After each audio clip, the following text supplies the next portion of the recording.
This is Candidate Conversations on the WIDU Radio Network. I'm your host, Jay Reinstein, and today I'm being joined by House Representative District 45, Frances Jackson. She's not only been in one term, two terms. This would be her third term she's running for. Welcome to Candidate Conversations, Representative Jackson. Thank you so much for having me today, Jay. I appreciate it. Yes. So tell the listeners a little bit about yourself, and then, of course, why would you want to run for the House for the third time? Okay, well, Fayetteville is my home. Grew up here, went off to North Carolina A&T State University, and came back, and I actually worked as a transportation planner for the Metropolitan Planning Organization, where we did all the planning for Cumberland County. Did not know that. Yes, we didn't have separate planning departments like we do now. So one of the first projects I worked on was I-295. Wow. And as you know, last month we had the opportunity to see that finished. Yeah, and it was great. exciting to me because all the people who worked on that, we all came together and we were able to cut the ribbon, and that was just an exciting time for me. Yeah. But my background is pretty extensive. I've been a high school teacher. I'm currently a middle school teacher. I'm a adjunct at FTCC. I worked at Fayetteville State as an adjunct. I was a magistrate. I was over development for all the planning and subdivisions in Cumberland County. So going to Raleigh, the reason I decided to run for office is that those experiences with the city of Fayetteville as a transit planner and a transportation planner with Cumberland County, I saw where everyone did not have a voice. Yeah. And when I ran for office, that was what was happening in the school system. There was a bill that they were proposing that would require teachers to make sure all their kids passed the EOG for them to get their supplement pay or get raises. And I thought that was so unfair because in the classroom, we can't control how Johnny slept last night, whether he stayed up all night, and when the test happens, he's sleeping. Yeah. So that was the reason I decided to go to Raleigh. I wanted to run and look out for education, and I've had the opportunity to do that. So putting certain bills I filed and working on the Education Reform Committee, and the governor recently appointed me to a South Regional Education Board between southern states, between Virginia and Mississippi that I serve on. So I've had the opportunity to attempt to make some changes in education, and I'm excited about that. And that's the reason I want to go for a third term. I want to see everything cross over and get it done. Yeah. And by working this past session across the aisle with some others who were on bills with me, I think I can get it done the next time. That's great. And that sort of leads to my next question. I mean, with a government so divided, do you have any strategies, or how do you try to work across that aisle and work with the Republicans, and with the hope that you can get some bills passed? Because it's very difficult now with the Republicans in power in both the House and Senate. It's hard for Democrats. So you seem like you're trying to do that. So talk to us a little bit about maybe a bill you've co-sponsored or you're working with them on. Yes, absolutely. I can tell you, but let me first say that the division is not with the Democrats. It's Republicans in the House and the Republicans in the Senate who can't come together on us having a budget. Got it. That's the first thing I would like to say. But I've had several bills that I've sponsored this year, and surprisingly, they've come from teachers. I had a teacher to send an email saying that she was concerned that she was a teacher here in one of the high schools. I don't want to call her name. One of the high schools, and she taught advanced courses in biology and chemistry. And all her kids passed the exam and scored very high, but because her husband received orders to leave, she missed out on receiving her bonus. Wow. So I sponsored that bill, and I had two Republicans to get on that bill with me. Yeah. So I think it's a matter of knowing who to go to, knowing that certain ones are on certain committees, and the relationships that you built in the time that you've been there. Yeah. So that is only one of several bills that I've sponsored for education, as well as the bill to exempt property taxes for the veterans. Oh, that's a big one. Oh, yeah.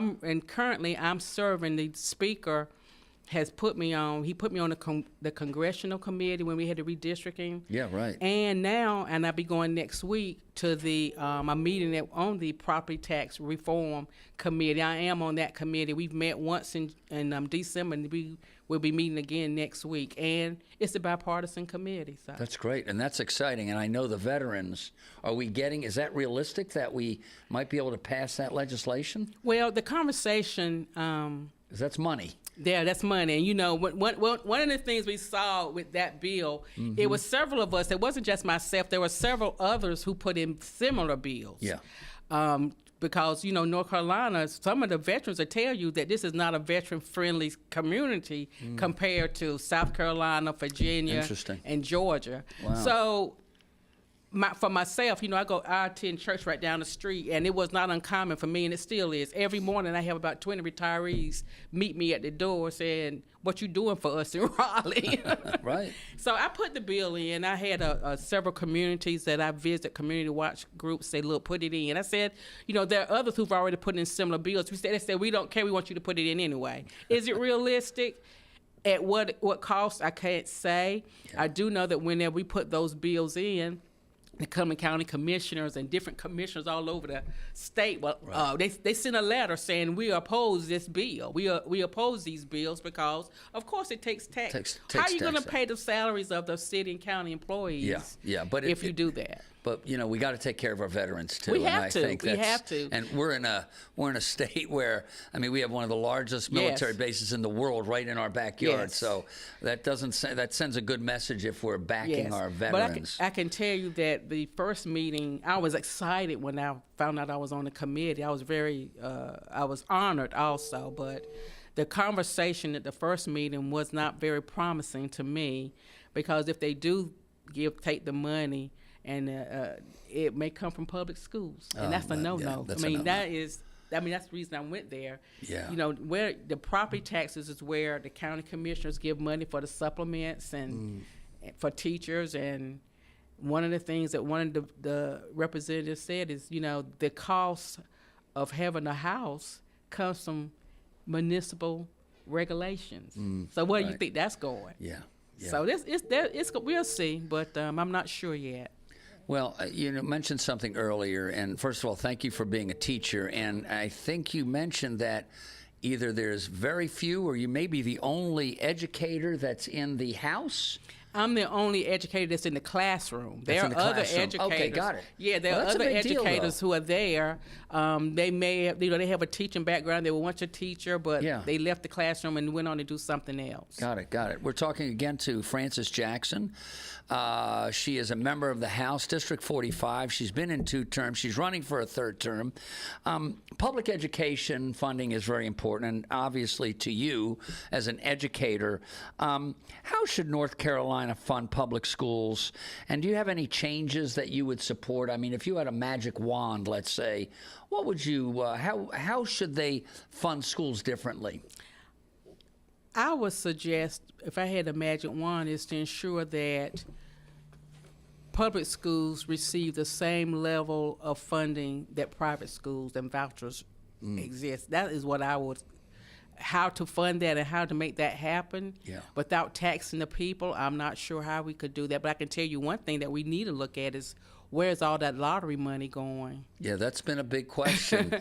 And then, of course, the lottery money, and then if the casinos happen in North Carolina, that'd be another revenue stream for education. So, and you mentioned the lottery. There is some audit going on by the state. I think Boliak, I think he's the state auditor, looking into that exact question. It's supposed to be the education lottery. Yes. What is it doing to help education? So it's a great question. Something that the House must look at is health care. Mental health and access to health care and mental health services is definitely a growing concern. I mean, I hear a lot about mental health. Yes. What can the legislature realistically do to improve access to some of those underserved communities? Is there much you can do? Well, I think that there's quite a, it's just putting the money where it needs to go. I can tell you as a educator, mental health is not only with adults, but children need help too. Yeah. And I was a magistrate, and I was responsible for submitting involuntary commitments for people who came and family members who needed help with a loved one. Tell the listeners the responsibility of a magistrate, because I don't even know. Well, so not only for the listeners, for me. Well, a magistrate is the first level of a judge. It's a lower court judge. Whenever a police officer brings someone in because they've arrested them with a warrant, or they arrested them for whatever reason, the magistrate is the first person they come in contact with. Oh, got it. And the magistrate puts them in jail, or either they may release them, saying, okay, you'll show up in court. Yeah. But when it comes to the mental health piece, there are some findings of fact that the magistrate must find when a loved one comes and say, I want you all to involuntarily commit my loved one, or so-and-so. That's a very important job, a magistrate. Oh, yes, it is. And that is why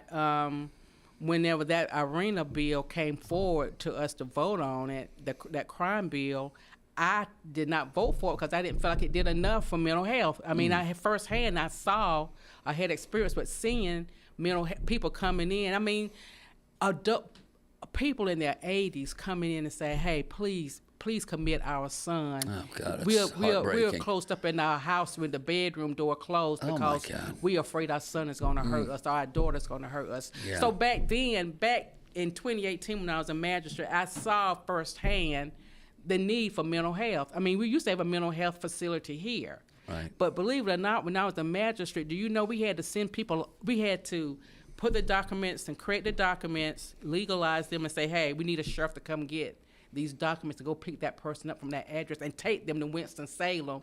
Winston-Salem. You know how much taxpayer money goes between here, or it used to. It's a big waste. Yeah, big waste. A deputy car, a deputy and the car and the gas. Wow, going to Winston-Salem. To take a person to a facility in Winston-Salem. That's nuts.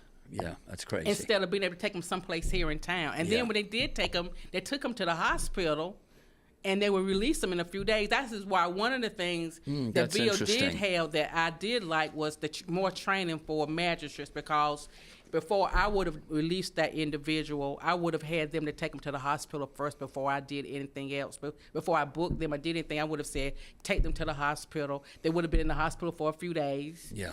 And maybe he wouldn't have been on that bus. But I don't know. Every area is different, and every magistrate make decisions in a different way. Yeah. So you know, it's challenging. But I do think that in our budget we should have money set aside for mental health, because it's needed, not only, like I said before, not only with adults, but we have children in school who need help. Yeah, absolutely.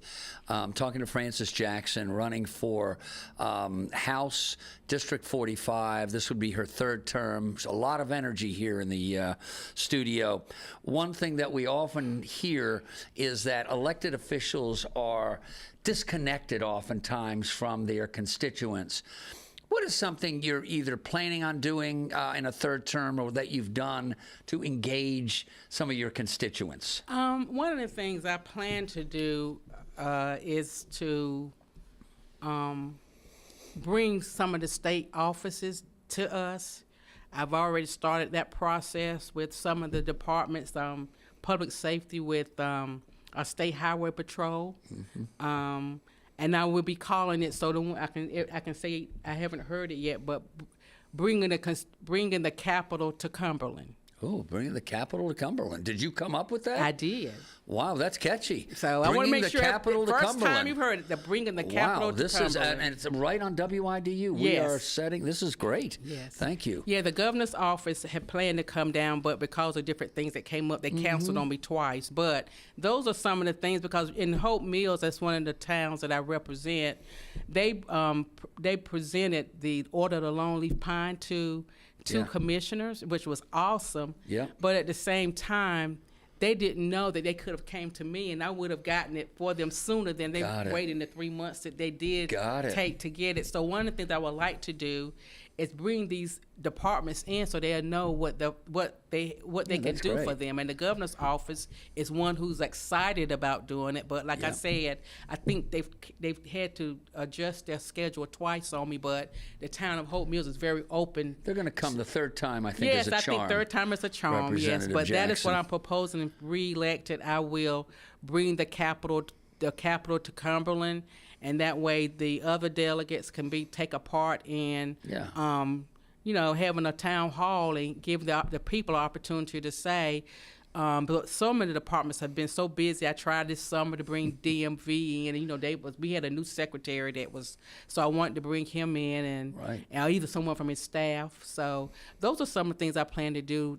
When reelected, I'm gonna bring those people That's great. in. Yes. So here's the big question: why should people in Cumberland County reelect you for the third time? Well, why do they want to vote for you? Well, I'm just going to say straight up that I think experience matters, and that my experience not only in the House but in the community, working in planning, working in transportation, working in transit, working as a magistrate, I think those experiences speak volumes, and it gives me the opportunity to help more people across the board, and not just a few, but the experience and knowledge that I have.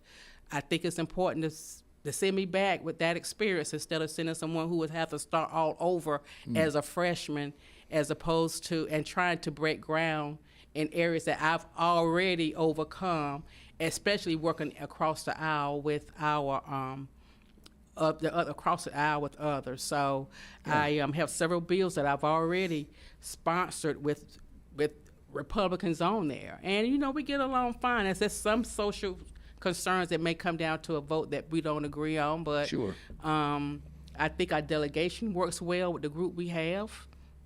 So that is the reason. I think that experience matters, and why start the process all over? And I do believe that as an educator, we do need that person in the room who can speak from experience and from being in the classroom, this works or this does not work, or what we need. So that's why I think that all those in Hope Mills, those along Bingham Drive, all the way to the county line, re-elect, vote, send me back, Frances Jackson. Frances Jackson, and she is the creator of bringing the capital to Cumberland. Yes. So it started right here. Frances Jackson running for District 45 in the House, North Carolina House. Yes, sir. Thank you so much for being here today. Thank you so much for inviting me. I was truly honored to come here right after work, to come into a place to hear the concerns that we have about education. Thank you for giving me that platform. Great, great. And thank you. And you've been listening to Candidate Conversations on